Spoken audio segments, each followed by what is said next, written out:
Some friends and I started playing Rust on this new server. It was relatively low population, maybe like 15 people online at a time. It was going pretty well. We found a little house that was abandoned. We were getting ourselves set up with some wood and whatever. And then we met DrinkingPants. There's this guy on the server by the name of DrinkingPants. He had a crew of, well, he said it was a crew of about 10. At most, I only counted ever like 4 online. And I think that there was a total of 6. And this dude would basically go around raiding everybody. Which is fine. I get it. It's Rust.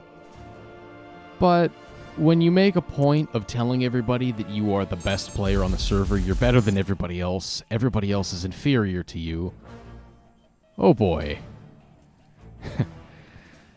We were joking around that I was the Batman of the server and he was the Joker, and eventually we realized that that was giving him far too much credit. This guy was basically just a like really big talk and no substance at all, yet no one really had the balls to try to raid him until I finally decided I needed to. So I started what I thought was this epic, awesome tale of intrigue where I basically made friends with him and bargained my way into getting onto a raid with him. And because I was on the raid with him, he let me into his base so I could get a look around, and then he gave me a couple guns and things.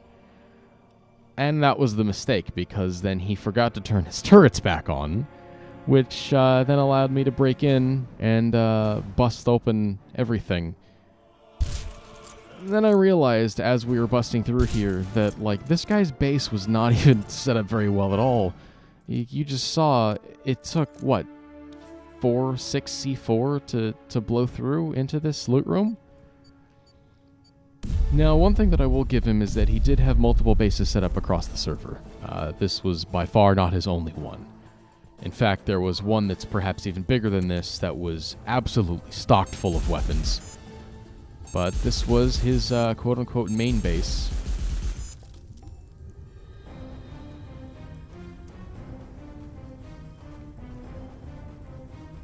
One of my main objectives with trying to raid this was, A, showing the rest of the server, look, don't be afraid if someone's going to try to, like, be a dick like this, you know, just go after him. There's no reason not to. And the second reason was to get his M249, because he said that he had 3 of them. I know that he had at least 1. I know that he lost 1, but throughout this entire raid, I somehow never managed to actually find another M249. My thought was that it was likely, he likely decided that since wipe day was coming up in a day or two, that he was just going to trash anything that was super valuable, and so elected, instead of letting anybody else get his precious M249, that he was just going to trash it. I know that at least one other group did that. Oh well. My only big regret here was that I didn't actually raid him sooner. I mean, you're seeing this footage. His base is definitely not very well set up, especially by that wipe's standards. Now that the changes have been made to tool-covered radius, this base is actually a bit more secure than say, something like a 10-story high tower where all your loot's at the top of the building. But, you know.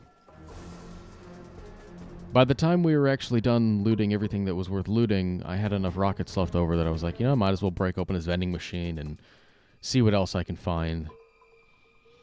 The audio here kind of cuts out a bit. I don't know what exactly went wrong. Something went wrong with shadow play. But yeah, that's the DrinkingPants raid. To anybody playing on the Penn Island server, guys, don't be afraid, man. The only reason that DrinkingPants took literally till like the last day of the wipe for someone to wipe him was that everybody was just too afraid to kill him. There was one guy on the server who could have taken him on a lot earlier, but didn't, and then DrinkingPants got him first and made him rage. Don't be afraid, man. This is Rust. This is Rhetorical, and this was the DrinkingPants raid.